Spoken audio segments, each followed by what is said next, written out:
మా గ్రామానికి దైవజనుడు సువార్త తీసుకొచ్చాడు. ఆయన ఒక ఊరికి, ఒక విలేజ్కి, మంగళగిరి దగ్గర ఉంటుంది ఆ విలేజ్, కర్ణం అంటారు పూర్వకాలంలో.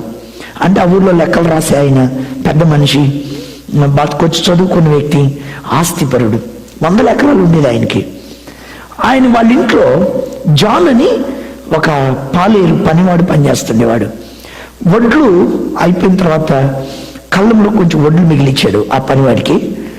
ఆయన ఆ రాత్రి ఈవినింగ్ వదిలిపెట్టి వచ్చారు. రాత్రి అంతా వర్షం. ఉదయం వెళ్ళి రైతు వెళ్ళి చూస్తే ఈ మున్సిపు గారు లేకపోతే కర్ణం గారు పొలంలో అంతా తడిచిపోయింది. ఆ వడ్లు మాత్రమే తడవలేదు కొంచెం వరకు. అది చూసి ఆ మున్సిపు గారు మారుమనసు పొంది యేసు ప్రభుని సొంత రక్షణగా అంగీకరించాడు.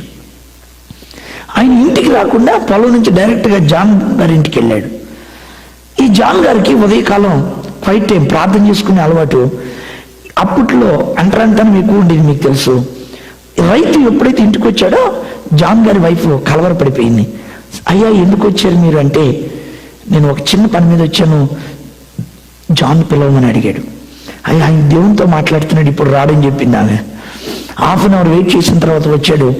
ఆ జాన్ గారు కాళ్ళ మీద పడిపోయాడు ఈ మున్సిపు గారు, ఈ కర్ణం గారు. ఏంటయ్యే విషయం అంటే, అంత తడిచిపోయింది, నేను ఎక్కడైతే ఒడ్లు వదిలిపెట్టానో అక్కడే తడవలేదు, ఈ సంవత్సరం నువ్వు కరువుతో ఉండాల్సి వచ్చేది అని అనుకున్నా కానీ నీ దేవుడు గొప్పవాడు, నాకు కూడా యేసు ప్రభు కావాలన్నాడు. ఈ జాన్ గారి ఇంటికి వచ్చాడని తెలిసి 100 ఎకరాలు ఉన్న ఈ మున్సిపు గారిని భార్య పిల్లలు వెలివేశారు. ఇంట్లోకి రావద్దన్నారు, నువ్వు అంటుపడిపోయే వద్దని చెప్పారు. ఆయన మా విలేజ్కి వచ్చి చింత చెట్టు కింద చింత కోసుకొని చెరువులో నీళ్లు తాగి గ్రామం అంతా తిరిగి ప్రార్థన చేసేవాడు. ఆయన సేవలో రక్షించబడిన ఒక ఆమె పాలనుకుంటుంది, ఆమె రక్షించబడింది. ఆమె వచ్చి మా అమ్మకు స్వార్థ చెప్పింది, మా అమ్మ రక్షించబడింది. మా అమ్మ మాకు యేసు ప్రభు గురించి చెప్పింది.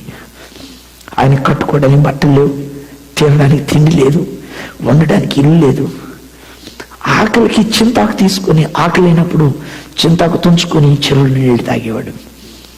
ఆయన ఏం ప్రార్థన చేసేవాడంటే, పెద్దవాళ్ళు నాకు చెప్తా ఉంటారు, ప్రభు ఈ గ్రామాన్ని మీరు ఆశీర్వదించండి, ఇక్కడి నుంచి మీ సేవకులను లేపండి, ఇక్కడి నుంచి నీ సత్యం ప్రపంచానికి వెళ్ళాలి.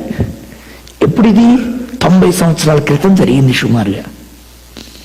ఆ ప్రార్థన వృధా అయిపోయిందా? ఆయన లేడు, పాలమ్మినామం లేదు.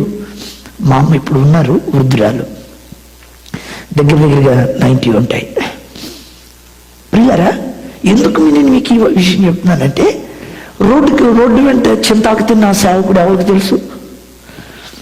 చెరువులో నీళ్లు తాగిన ఆ సేవకుడు ఎవరికి తెలుసు?